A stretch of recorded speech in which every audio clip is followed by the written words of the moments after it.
Hi everyone, I'm JessGOAT. And I'm Pengu. And you guys are watching Beyond the Siege. That's right, we have a podcast now. We'll be talking everything esports. And also interviews. And game updates. Plus tournaments, teams, players, devs, etc. So everything Rainbow Six? Damn straight. And when do we begin? How about now?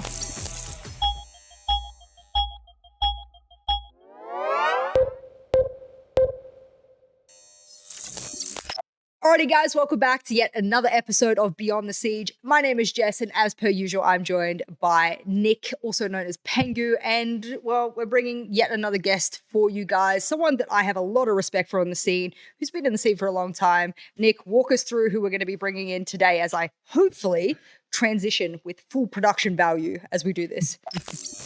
I mean, I don't want to leak too many things, but to keep things very simple, it is Mr. Worldwide himself, many different regions, been many places in the world, has been around the pro scene for quite some time. Alphama, how's it going? Hello, I'm going well, thank you. I think I'm basically like the worst version of Pengu in every single thing I've done. No. Like, probably like 4 years of professional plays, 0 titles, 4 years of content creations, almost 0 subscribers. And, who are you? Transition to talent. Wow. To talent, made it to analyst, not to caster. Probably like the Pengu downgrade every single time. Okay, But I've got hair. That's like the only thing that I've done right. This is the that's best the start to a thing. podcast that we've had thus far. I mean, we haven't had that many episodes, but I feel like this won't be beaten. So I'm glad we started off with this banter. He's humble, as you could probably tell, but Leo, you've actually done a heck of a lot of things in the Siege scene. Please walk us through who you are, especially with the fact that nowadays people will probably see you on R6 Pro League broadcast. Yeah. Basically, I started playing Siege in December 2015 when the game was released. And back then, I already qualified to Katowice, the first Pro League event, but I was 15 years old. So you can guess what happened. I did not go there. Yeah, I did not, lie on my age, like some people. Like some people? I was going to say, are we going to name names or are Yep. we just throwing some shade? Okay. No, I'm just throwing some shade. The people who know, they know. But yeah, no, I was basically stuck there, and I waited 2 years for my turn. But I tried to stay involved in every tournament I could do, every LAN event I could do. And as soon as I turned 18, I joined the best Pro League team in the world, which was called Supremacy, which went, I think, 0-12 in Pro League. I think that was a record. You see, you're a record breaker. Don't let yourself down. You're a record breaker. I'm so good at breaking records without any achievements. So then after this, I got picked up by the stream and I went into qualifying to many majors or Pro League finals and always getting first rounded, another record. And then I went to the US and played for United there again, finished dead last in NAL. Amazing time over there.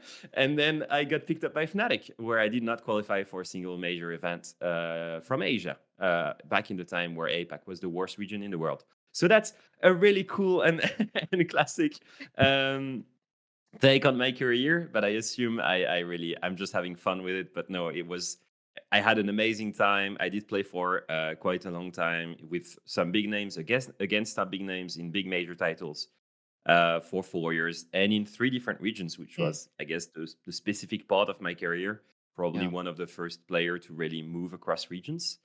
Yeah. And then I made it to Talent, started in French League, and then here I am as an analyst for international events for Rainbow Six on Major or SI. And you're award nominated, yes? Have you got the nomination yet or what? Yeah, I was nominated, but as everything I participate in, I knew I would not win it. It's always the same thing.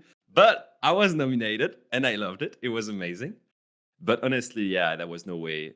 There was no way I could beat the CS guys. They're just so good. Yeah. Maybe next year. That's fair. I'm going to vote for you. Don't worry. I'm going to put my vote out and say Alphama, Analyst of the Year. You actually are one of my favorite analysts at the moment, but probably because you get to work a lot with the Talostrator. And for those who don't know, it's the fancy machine that the video plays, you draw everything. And Alphama happens to do one of the best Talostrator segments that I personally enjoy. So if you are available between matches, especially at events, do watch his segments. I really, really enjoy them. Great introduction. Far more humble than I wanted you to be, but that's okay. Just because you didn't reach a lot of majors and everything you wanted, you did do many regions. Speaking of regions, and this is a really, really bad segue, but I'm known for them. I want to talk about Blackbeard because across the world, I think Blackbeard's been a contentious topic with the new change. I think it's bad timing, possibly. You guys might agree that we had shield problems. We bring in a remake. That remake possesses a shield. Let's talk about the Blackbeard changes because I think that's been a really hot topic for the new season. I don't know if it's this one where we're at, boys. I'll find it. But you guys go ahead. I want Talk to to me. say, like, in North America, Alphama, a lot of the pro players have been very outspoken on Twitter, being like, "Oh, this is broken. This is insane." And I'm like, I'm a European over here, like, guys, I don't think it's that bad. And I'm curious what your take is. You know, going from the shield rework being nerfed and now into the Blackbeard that could, create a new meta for itself, maybe. I think in the history of Siege is very often the case that people like say this is all broken when they read the patch notes. Yep. And it's actually very rare it's actually that broken. It happened with Solis, Azami, and even before with Lion. Yeah. But is it actually broken? We don't know till it reaches a certain amount of time and in Siege. Like if you've played it for 4 weeks, then you can, I guess, have a proper take on it.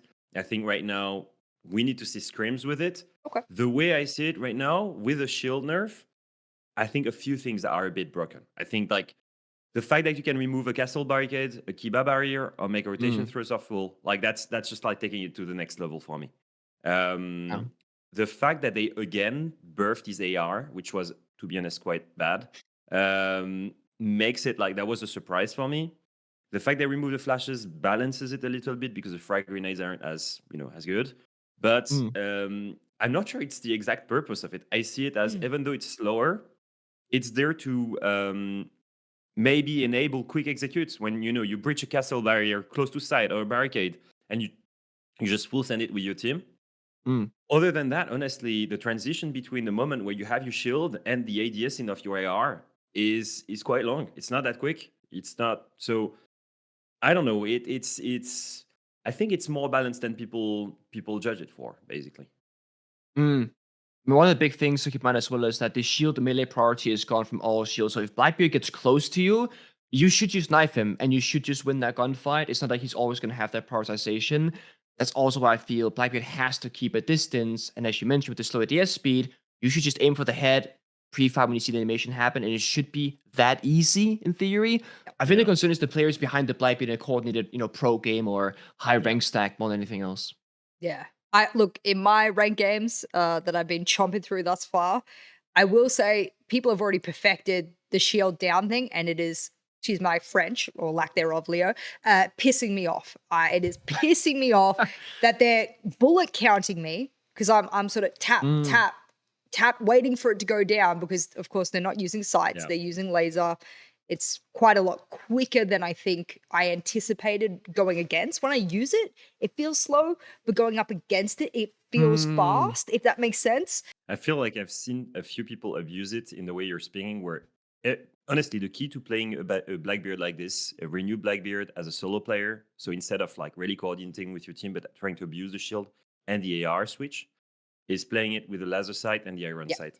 Yeah. And at this point, I've seen clips of guys that are just like pre-firing, aiming, and they're shooting when IDSing, and they're already quite close to the target. And like, I've seen crazy clips, I think from one of the Korean players, I can't remember who, but like, he just like walks in chalet and gets a 4K, just like flicking with his AR and his shield, and it's just quite crazy. I don't know if people will master it the same way we've seen amazing shield players or blitz players in Pro League. I don't know if you remember, Nick, but there was this trend when you were playing with Monty and you un-ADS'd, unextended, and you proned, your hipfire would be straight, like it would go straight at the crosshair. Yeah. And I used to play against CAG when they had Aniton. I was just going to say, Aniton is the best in the world. The best. And so, mind you, when I'm joining Fnatic in 2021, I have 3 months of waiting for my visa. So I'm joining in December, unannounced, and I'm waiting till March to go to Taiwan. So then it's 3 months that I'm practicing on European time. So I'm there, waking up at 5 a.m. in the morning on a Monday to go scream CAG on 300 ping, and I'm getting drop shot by Monty. There's no way. 5 And so a.m., mind you. This guy's got if one eye people, open as he's getting drop shotted. I remember because I was IGL. I would tell Diesel and Krapel, our coaches back in then, that please make us start defense side because I'm not able to call at the beginning. Like Yeah. I'm just calling strats. I'm not calling attacks. I'm not fully waken. Anyway, so if people were that good with a single bullet pistol by drop shotting just because the crosshair was straight, or Yeah. the bullet would go straight to the crosshair. Imagine if they can master this with the AR that's just been buffed. That for me is the real trick. Yeah. For people that are highly skilled, this might become an amazing solo operator that will be great at lurking around or flanking. I agree. Interesting. I agree. It could happen. I like the fact that you can use Blackbeard in many different ways, but going to like the old shieldmen that we just experienced, like Monty being very oppressive, Blitz, even Fuchsia being played, and often 2 out of those 3 shield operators would get banned in professional play. Yes. How did you feel about that change, Leo? Like, was the shield meta a good 6 months period where the game was different, or do you feel like it hurt the game more than it benefited the game? I think it was a good way for teams to lower the skill ceiling because it like if you really picture it as a pro player, the shields, in my opinion, were made to problem solve 2 things, or 3, depends how you divide it. If you cannot get a foot in the building because the team in front of you is too aggressive and you keep losing your man advantage, the shield that you brought helped you gain that foot in the building instead of getting spot picked or hardly contested by traps and guns. So that was the first thing that the shields made easy. That's still there. Even with the nerfs, you can still do that for me. But what's a bit more problematic is it was great at anti-roaming. It was great at pinching players, pushing them, creating movement, and then having people cutting them off and punishing them the movement. Now, that to me is harder because you can really slow down that shield, or a one-on-one will always be won now by the player that has the gun rather than the player that has the shield. And that for me really nerfs it. And I think the last part is the execution, where you could see a Blitz or a Monty that were still really impactful. The Monty fully extended to deny C4s, still strong for the plant. The Blitz, less so in my opinion. So overall, I think it's a welcome nerf. I think it was really crutched upon a few teams, naming Secret, for example, that abused the double shield meta and created it in Europe this year. I think this kind of team will suffer from it and they will need to find new solution to anti-roam, but that's better for the game. It's better for the strategy, better for the show, because that was such a unique, but also very basic solution to it.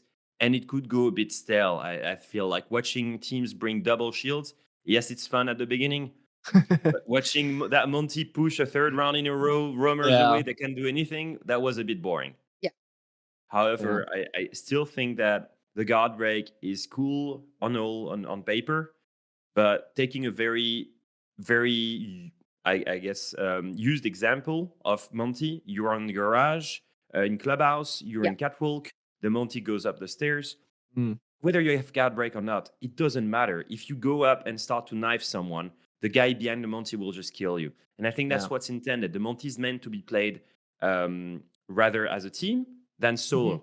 And that's something that was a big problem before. That is, the Monty made it so strong that you could just play as a solo Monty player and still get fragged and still be annoying. Now you really need to play as a team.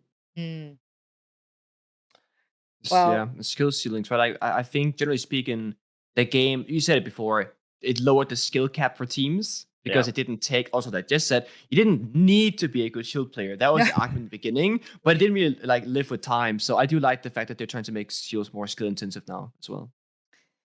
All right, well, speaking of skill, boom, stun grenades. No one asked for it. How do I feel about it?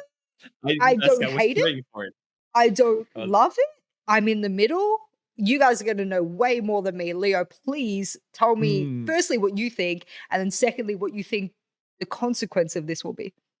I think it's great. I was, if anyone asked for it, it's me. It's you. Honestly, I felt like when Maya and Jaeger were completely out of the meta with the frag grenades rework and the nerf. And at this point, so many, I mean, just look at the list. If you just go a little bit down in operators affected, look at the list. Amaru, Buck, the KIB, all of those had 3 flashes. We were sometimes facing teams that were bringing 15 flashes to the game. Like, honestly, it could feel very overwhelming, especially if you're not playing Jaeger and Wamai anymore because they're not in the meta. And Yeah. so at this point, I just felt like the game was just a game of flashes, and it really lowered again the skill ceiling because it was abused. So I really feel good about the fact that it's 2 only. It also makes, in my opinion, Jaeger and Wamai more efficient or more reliable because Yeah. before that, breaking them made no sense. They would get burned anyway. I agree. I have been thinking about this a lot though because of the new season, and having 2 flashbangs means that flashbangs are less oppressive if you were to not bring Wamai Jaeger. But let's say the enemy brought Wamai Jaeger and did like a classic turtle hold, whether it's like Cafe Piano or Top Blue and Chalet or whatever. If you wanted to burn the assets and stuff, Zero has 6 burn. He has 6 Right. Arcus cameras to Yep. use. Ying has 4, Candela has 2 smoke grenades, also 6 burn. You can bring 12 piece of utility to burn ADS and white disk in 2 operators if you wanted to specifically just burn something down. So I feel like you can still deal with a My Jaeger if you had to, but you'd have to pick specific operators than just having your standard 12, 15 flashbangs in a round, so to speak, because that's gone now. Well, hopefully a little And bit we- more utility meta Yeah. coming back into Could the be play. could be coming. Yeah, and during that time, I don't know if you remember, but one thing that was really hard when you were a professional team was that the people that could burn, the operators that could burn the utility were quite rare in your lineup. Yeah. You needed to Yeah. bring other operators. When we had so many flashes on so many operators, anyone could solo burn or solo problem solve something in front of them. Yeah. And that for me was the big change was we had almost every operator that could problem solve utility put in front of them. Rather than 2 years ago, you needed to be absolutely amazing at coordinating with your teammates to make sure that in the span of 5 seconds, you'd problem solve something. And if you burn 20 seconds on an obstacle, you'd already have lost a round at professional level. It was hard. Attacking Cafe, Piano. for Yeah, example. exactly. Yeah. Remember, one thing that we did, that was before they nerfed the Thatcher's EMP radius. We took Thatcher IQ on the roof. IQ Yeah. scans where like the cluster of Utilis, you EMP and you have 10 seconds to do everything right or you lose the round. It was that simple. Speaking of Phantom Player, this Mm. is a tricky thing to talk about, even when Yeah. explained to me.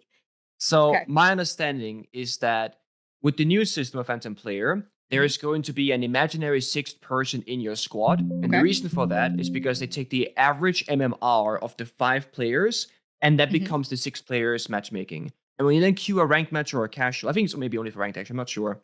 When you queue a game of Siege, you will get matchmaking based off that average MMR of the Phantom player. So it's a new way for the game to calculate what your opponents should be like and what your teammates are like as well. I honestly thought it always worked like this, but it's a Okay. new system, so it didn't work like that before. I think the extra layer here is that that Phantom player's MMR, who will match you against a team that's supposed to be balanced against you, Yeah. it will take into account in which group are you. Are you in solo queue? Are you in a group of 3 or in a group of 5? And if you're facing a full stack, then you should be theoretically, right? If I make a Yeah. very basic example, if I'm playing in solo queue, I should be playing a 5 stack that individually has a lower MMR than me. Yes. Because Mm. then it makes it balanced because I'm in solo queue, so I cannot communicate as well as the team in front of me, but they're worse than me. So then it should be balanced at this point. Mhm. That's Yeah. basically what I love about it is theoretically, and I've not played enough to know if it really matters or if it really works. But I used to love playing solo queue, but the big problem was the difference of you playing versus a 5 Yeah. stack. Is it really affecting your games? Now, can you play solo queue and have fun because the players in front of you are a little bit worse than you, so it balances things out? I don't know. I think we need more, time playing. But then maybe Jess, you've played already, and you can, give us example. I don't know. I feel like things are better than 3 weeks ago. I don't know if that, Okay. but in Australian servers late at night, you're gonna go up against a 5 stack anyway, right? Like there's not that many people. But to my understanding and through the visualization that they gave us through the announcement, it was that if the other team had a 3 stack and a 2 stack, and you had 2 solos, a duo, and or like 3 solos and a duo, whatever, it would swap one of the duos onto your team so that you also had a duo, which supposedly makes it better because supposedly they would be communicating and they would be, doing all those things that you hope they're doing. I like the idea. The premise is good. I don't know how it works in practicality that much yet, but it feels like that should have been the answer already. So I'm glad that we're there. I think. I hope. We'll see. I think Reading it might this, need it a little bit doesn't. more time Yeah, I agree. because like it's like a not like it's like an automated system that's based off like parameters and analytics, right? I've played, I don't know, some games. I don't actually know how many, like 20, 30 ranked games or so. And I played with specific people the first, like I said, 10 games. And we matched up against like other pro players, former pro players, competitive Right. players. We swapped out one player in that roster to a guy who's not played the game for, let's say, 2 years. So like maybe like a bit of a different MMR. Yep. And we started playing against absolute newcomers, like first-time ranked players who we checked their profiles. Last season, they had played 100 games, negative win rate in like copper or bronze. So by changing one player, our average MMR shouldn't be that drastic. We have 4 pro players, Yeah. and then a guy who took a break, right? We should go like, if this is like our pro player stack, we should be maybe a little bit lower. But instead, we got tanked all the way down, and we only won every single game 4-0. Enemies weren't reinforcing walls, didn't have the right rotation holes for high level range, etc. And all of a sudden, we played a different bracket. And I think that's just because it's early stages and it still needs to fix those parameters. But in theory, it should be a really good system in a few weeks or a few months' time. Yeah, it's also maybe because it was the beginning of the season, so that the players that were, had a really low MMR, they were reset. So maybe they had a higher MMR than they should be. Speaking of radical, or not radical actually, Sens, they were a pretty shit operator. Let's be honest. They were probably one of the worst rated operators in pro play, in casual play, in every play. And Ubisoft said, we don't like that shit. And when you're low on the delta, we like to make you high. There it is. Sweet. There we go. So like I think there's 2 major changes, right? The first one is that Sens's projectile wall will no longer be counted as a smoke grenade. So Warden, Maestro Camps, Evil Eyes, Glass, no one can see through it anymore. And the second one being that when you put down the gadget, you can just basically leave those trackers on the ground, and you can then remote control activate that wall to go up or down. You can do it very rapidly. You can make them go up, down, up, down, up, down. And each of those individual roly-polies, they have their individual drain meter. So you can't have them open forever, and you don't recharge either. But let's say that each individual line of those, they have like 12 seconds of activation time. How you choose to control those 12 seconds, completely up to you. So now you can do like setups. You can go around the building, put a couple of different ones down. When your team is ready, you can do like a 3-2-1 counter, pop them all up, and then chaos just comes out of nowhere. I think it really increases the skill level drastically, but at the same time, was it really what they were looking for? Like when you look at the operator delta, obviously you look at platinum and above in terms of rank. Even for a pro player, this is hard to master. So I don't know. I don't know if the goal that they have in mind is in the right relation with the actual level that it takes to be able to do that. But what I think is true is that in 6 months, we will already have pre-learned generic lineups, really cool Sens strats that will be stolen from pro teams and that will be reusable in ranked. So it's just a matter of innovation. But I think that change is super interesting at a competitive level. And for any team that is strat heavy, thinking of Dark Zero here, Nick, for example, I think this is exactly the kind of operator that is great for them because they like to preset their attacks or especially preset direct takes. ITB, for example, is the same in Europe. And so these kind of teams will be able to abuse these, pre-place and prepare executes with the new Sens where they can turn it off and on. And that will be able to be reused in ranked, basically. But that's just only in a couple of months to me. Yeah, I think you're right because the issue is effort. For casual and ranked players, it's too much effort to learn these things. But as you said, copy it from pro play, put it into ranked, and in 6 months' time, I think you're completely right. We will start seeing Sens getting played more and more with time. What I like with it too is now that, like you said, it's not considered as a smoke. So you'd have the usual Sens Ying Glass lineup to then Ying sprinting through the Sens going for the plant and the Glass covering. And the Warden would be the sole defender against it. It is as much a nerf as a buff, because then it means Yeah. that the glass cannot cover you anymore, but it means also that Warden cannot do anything. But what makes it so strong, now that you do this, imagine again a very simple example: chalet, garage, execute. You send that sense to cover the plant by the trash can, and you fake it. You turn it on. Yeah. You fake like if you're going for a plant. C4s go through.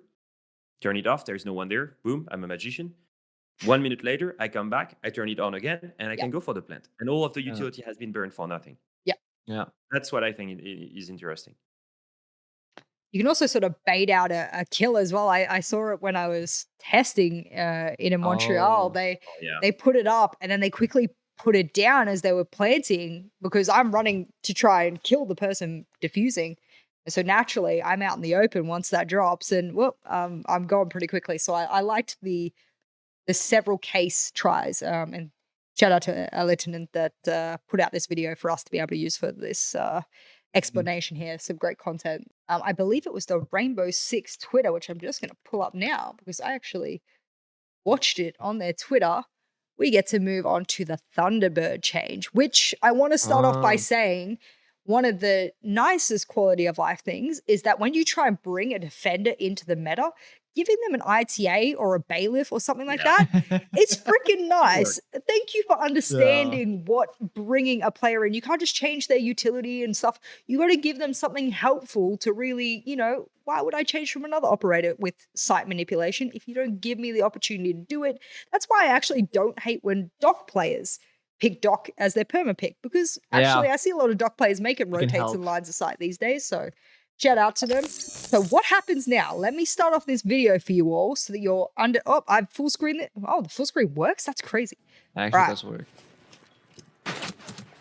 Get shot down to 20 HP, and it's a slow regen, right? And if you play other games, Apex and whatnot has a sort of character that has this kind of thing where it's slow regens, and then it stops at full health.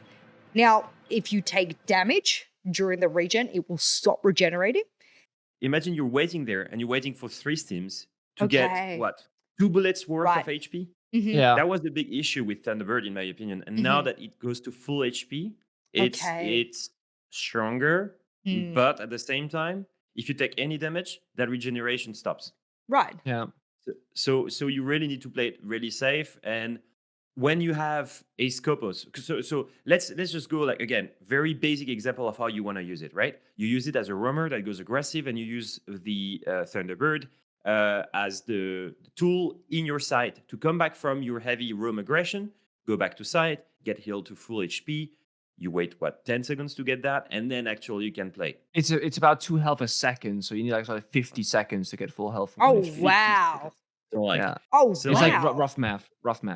I have, the video as a roamer, I've got the option to request another teammate to take Thunderbird for me to get healed throughout 50 seconds to get my full health. Wow. Yeah. Or B, I can play Scopus by myself and go aggressive with Scopus, try to not die straight, and then just play my second Scopus that is full life HP on site. Right. Yeah.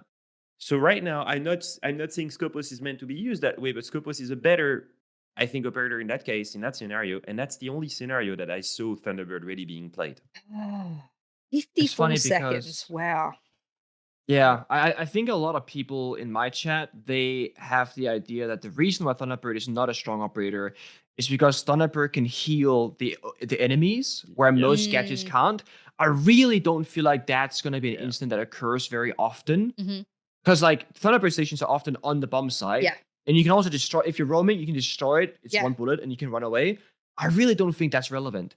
But as Leon said, the Thunderbird value itself is just kind of low compared to a Doc or a Scopus who can heal themselves to full others a lot quicker. Nevertheless, I want to move on. But something that I'm hoping you'll also be on the analyst desk for, I don't know if we'll have the analyst desk for it, but T2, which is Challenger League.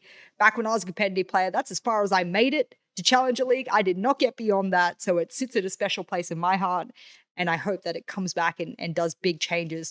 You are going to have to explain to me what those changes are, because I think they're quite specific. I think they're very regionally specific. So if you're watching this from APAC, it's going to be very different for you from North America per se. Walk us through where this is going. Yeah, I think there are a few key takeaways. So I won't summarize the entire change for esports in 2025, but like the few key takeaways for me, we lacked for the past 2 years of a real tier 2 scene. For me, the tournaments like Southbridge and Combine were great to showcase players, but they were from time to time, and we did not have a proper league that would be long enough to give you enough visibility on a certain player. And most importantly, if you watch the winners of most of the Combine or Southbridge or Rumble as well, it's mostly a mix of teams, mix of great players. The reason for this is they're one-time events. And if you have a league, you actually have to be a team that stays together, that actually practice together. And that gives you, I guess, the best prospects for professional play. When we recruited someone coming from CL, from Challenger League, we knew that player would already have been on a team environment. We really knew what it is to go, theory crafting, to have teammates, to know how to work as a team.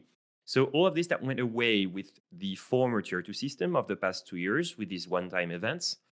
Now in 2025, we're returning to that from zero to hero, where European League, instead of being closed, now has open spots, which means that anyone here that grinds as a team through every single step could, in theory, become a professional player if he plays good enough. So it brings back the zero to hero dream of doing it with your friends, which is amazing. And second, it also brings back a league for tier 2 in Europe, which is also amazing to spot the best talents in the game. And that for me is great. It's all on all continents. And in APAC is a little bit different. One big change that I love for APAC, and that's more for tier 1, they have an actual APAC LAN to send teams to international events. And that's something that I was looking for a long time. For having played in Asia, I can tell you that playing my professional matches on 120 ping when the adversary in front of me is on 40, it wasn't competitive integrity. And that for me, APAC LAN, because it's so big, Asia, it's amazing to see it back and really send the best teams from the region. So summarizing, from zero to hero, Challenger League is back, APAC LAN is there. All of these changes for me are amazing. Well, It really is. Can you do the kick out another team from tier 1, take their spot? Can I do that? Relegation? Can I do the relegation? Can I? So you can, Okay. but that's the biggest I think the biggest critics that people have around this overall of Rainbow Six Esports is that now you have partner teams and affiliate teams. Yeah. And partner teams are going to be safe at 100%, the same way that European League is a franchise right now, where let's say I'm Fnatic, I know even if I'm dead last, that I'm never going to be dropped in Challenger League because I'm part of a partner team of Ubisoft, so I will always remain in tier 1. So that roster is safe, and it gives even more argument for that organization to recruit the best players because they know when they're in that team, they will never get relegated. But what it means is that then imagine that, I don't know, let's take the example of Europe. The 4 worst teams in Europe right now are all partner teams. Yep. Then the third, I guess the fifth worst, the third worst. Well, I mean the one above. So if we have 4, that would be, let's just say, so the placements are, I don't know, out of 8 teams, the partner teams are 5, 6, 7, 8. Yep. The 4th teams would then get relegated if it's an affiliate team. So it shouldn't happen, right? Right. But Technically shouldn't. Technically shouldn't, because the program, the partner program teams, they should have more budget, they should have the better players, and they should not be in that situation. But that for me is just like a commercial take on competitive integrity, which then is obviously heavily criticized, because if you take examples like Wolves that have consistently qualified to every event before the last 6 months, or Sonics that have had an amazing stay in Rainbow Six, and even lately, they're not partnered right now, which means that they're not safe from allegations when other teams like Wildcard or like Fluxo that haven't performed as much, they're safe. So yeah, it's a little bit, I understand the critics basically. Not just that, but Sonics announced last. Do they play the match, the relegation match? The program, the partner teams? Yeah, no, like the affiliate. Like, let's say it's Sonics, right? Sonics, which I'm sure Sonics you're about left to talk. Siege, but I have talked about. I'm sure we'll bring that up in a moment. But like, do they still play the relegation match? Because if they're that good, they won't get relegated anyway. Yeah. They obviously they should still. Right. Okay. Cool. I'm Sorry. not sure what the exact system is. I don't know if you have that relegation match, or I don't know if it's automatic. Oh That's a good question. I God, I don't think hope we it's have not the details on automatic that yet. because that I don't think it automatic I would be is. strongly Yeah. against. I would be very against Yeah. that. But Yeah, yes, me Yeah. I too. think before I rudely interrupted you, Nick, you wanted to bring up a very important point about an esports org. Yeah. I was gonna say Alphama sitting here all nice and sweet say they didn't make the partner program so they could Mm, get relegated. I'm like, well, they didn't make the program, which means funding is less. And they just said, you know what, that's not financially secure enough for us to invest into Siege because they do have big names, big players, expensive roster. oh They yeah. announced yesterday that they have actually exited Siege completely. And with that, some big decisions came. Like Super, who was working as a general manager for the organization itself, actually chose to stay as a coach with the roster Yep. and has gone orgless with those 5 players, believing in a stronger future together, and they'll play SI here in February as an orgless roster, looking Mhm. for a home. That's crazy. Wow, I mean, Yeah. that's crazy. I Yeah. suppose if you're a newly partnered team, and most 95% of them have been announced now, with a couple still pending, um, Yeah. and you own that licensed spot, you could theoretically, with this extra funding, which is the point of the partner, I do want to say to people out there, the point of the partner is to avoid situations that we've had before where organizations come in, they grab a team, they don't pay them. Um, Yeah. this avoids it completely. That's how they are vetted. These orgs are vetted that they can afford teams for the next coming years, that they sign a contract to do so, blah, blah, all these kind of things that they must make agreements with Ubisoft. Yeah. Let's be real right now. In the esports spectrum, we're not a big esports title. You need these big organizations to bring that visibility and that investment is valuable, and that makes sense to invest in this big organization because they will bring up our esports. Yeah. Agreed. And Agreed. we need them. I remember when I came from Penn to the G2, we had never heard the term PR training. So G2 and org was like, "What you guys are tweeting it, you cannot tweet those things anymore." We're like, "What do you mean?" Like Penta was completely fine with it, and they're like, "Did they not like media train you guys?" And we're like, "Nah, big orgs they do things more well rounded. Like I said, sports psychologists, performance coaches, media training, sponsored video shoots. You understand what it means to like do marketing, for example. The value of your branding, so we need those big guns around to sustain the esports, to teach players in the industry how it is to do those things at a high level, and then still keep grassroots open so that you have that dream of I could become a pro player, anyone could become a pro player, and compete with those big titans. I have on a dot point here, and I think Leo, this is for you and Nick. SILCQ. I don't know why I've written it, but I know that you've asked to talk about it. So please bring this up for me. I think for me that's the big question mark. I love that LCQ is back for SI. I think it was missing, and I'm glad that we see that last Cinderella run of like you failed your entire esports season, and you still have that one shot, that one chance to still make it to the biggest event Yeah. of the year. And I just love it. And I think in Europe, especially with the history of G2, it's gonna be Oh. it's gonna be amazing. They are the kings of the LCQ. They won the last 2, by the way. So it's like Yep. Uh-oh. I feel like it's so good for the storylines to just like have that one team that has that crazy run and like salvage their year out of nowhere Yeah. after 12 months of being really bad. No, it is good. I do believe so. Not even just for T2, but that fact that you might not be a team, because let's be honest, there are some good teams in every region these days. Yeah. There's no easy top 4 positions anywhere. The fact that you can be a 5th team who's maybe close to top 4 but not quite making it, whatever, you now have a really legitimate shot through the SI last chance qualifiers, etc., because you're the best team who's not already qualified. Now, G2 messing things up and them going down, that's going to make the other teams experience much more worse. But the fact that there is this open door for people, I think, is a necessity for esports, because as a whole concept, esports is accessible. Because whenever you're tall or short or like exactly where you come from in the world, like there's mostly a place for everyone to exist. And it's great because it will also see regions matching. So like the LCQs for Europe and MENA as well. It's the same LCQ. So you'll see True. MENA teams play against European teams. Same thing for South America. And same thing for APAC as well. So it's very interesting to see these team matches matching against just before the biggest event of the year. And yeah, I think once again, I think the stories are great. I think it's the best way to salvage your year, and it also balances the point system. Right now, NA is standing 5 teams. Are they the best region in the world? Yeah. Clearly not. True. And so I'm just shooting shots here, but like it helps balance things out, because at this point now, NA will send 6 teams to SI because they Yeah. have their own LCQ. Yep.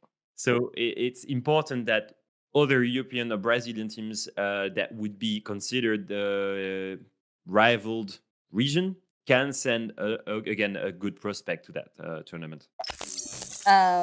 Obviously, please do follow PSG TALON R6. If I don't say this, I will get a pay doc or something like that. So will Nick. So I'll make sure I put it onto the podcast. And of course, all of our podcasts and our beautiful faces go on to youtube.com at PSG TALON R6. But more importantly, we had one of my favorite guests. I mean, Fabian is a great guest, I guess, but one of my more favorite guests with us on the podcast here of Alphama. Now that I live in France, I'm very jealous of his insane bilingualism. I'm still trying to learn French. It's very difficult. So I shout out to you for doing English so flawlessly. I can't do it in reverse where you are. Desk, what is next for you? You've got the desk, I assume. I mean, you're award nominated. Ubisoft be crazy not to put you on all of the desks personally. But I assume SI desks, that's the future? I mean, no announcement were made. Okay. But I do love a little trip in the US, so hoping for it. The last time I was supposed to do the Atlanta major, I had a problem with the visa, so Okay. I did not go 1 week before. So can't say anything yet, but obviously I'm expecting, and I'm working really hard to be on other international events. But obviously there are amazing talents everywhere, so there is always a rotation. You never know if you're gonna be there or not. I just take every event as a gift and as bonus, and hopefully I will be there at the 2025 SI, because the last SI was probably the best esports event in my life. So yeah, I really want to be at every SI. Most importantly, I want to keep the track of SI going up until SI 2026 in Paris. Let me tell you, that one I need to be there. I want to be there. You got to be there. That's fair. You are the French representation, at least for the international community. You are one of the faces of France, so I think it'd be a little bit ridiculous.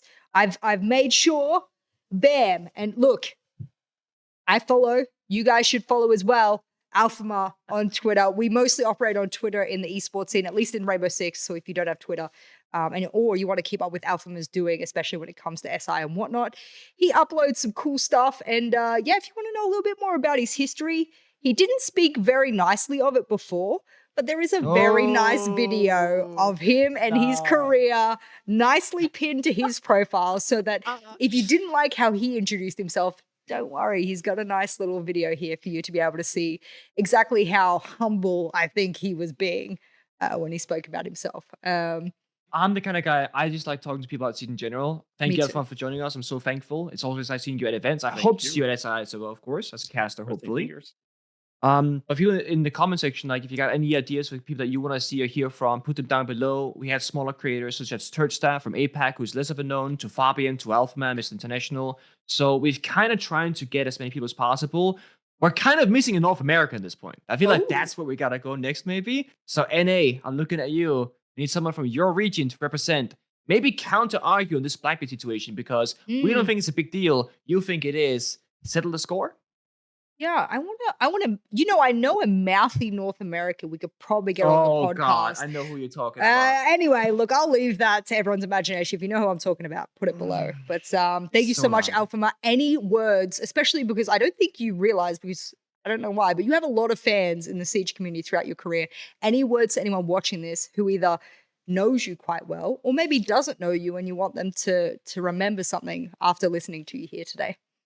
I'll just say a big, massive thank you to everyone that still remember my name. I think that's a pretty good, one, because I know that obviously whenever you stop playing, it's always a bit harder. Especially, I don't do content creation. I have another job in sports on the side, so I don't spend enough time getting engaged with Rainbow Six outside of events or esports.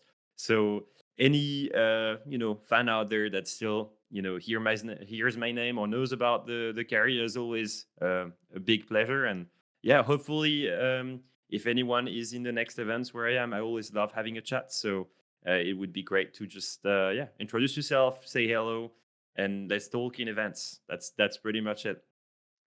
Well, I'm not on the desk Lovely. anymore, but thank God Leo is. I love your segments. I'm not saying that I'm honestly a fangirl of them. So if you guys want to Oh. watch the analyst desk, or you don't actually, more importantly, and you want to, Leo is smashing them alongside Laxing, Fresh, and the gang.